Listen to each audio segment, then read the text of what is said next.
Hello guys. Well, for today's video, simple recipe and of course, ang walang kamatayang itlog and this time with tuna.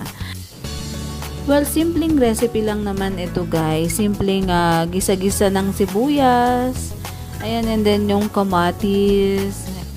Gusto ko lang rin naman ma-share yung routine ko sa pagluluto kahit nasa simpleng recipe lang. So, ayan, pagkagisa na ng sibuyas and kamatis, hinango ko na siya. Then, minix ko po siya sa binating itlog na 3 to 4 egg para mas maganda yung pagkakabuo niya.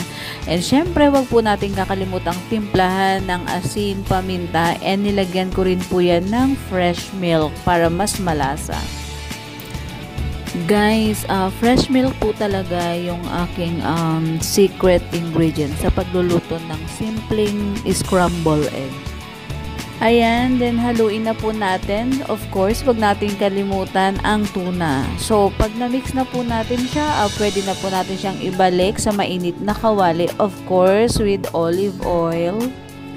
So, ayan, hintayin lang po natin maluto yung egg.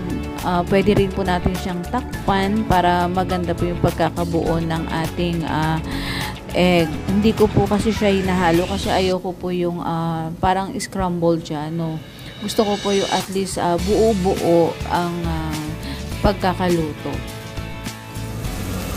So, depende naman yan sa inyo guys, diba? Kaya nga siguro tinawag siyang scrambled egg.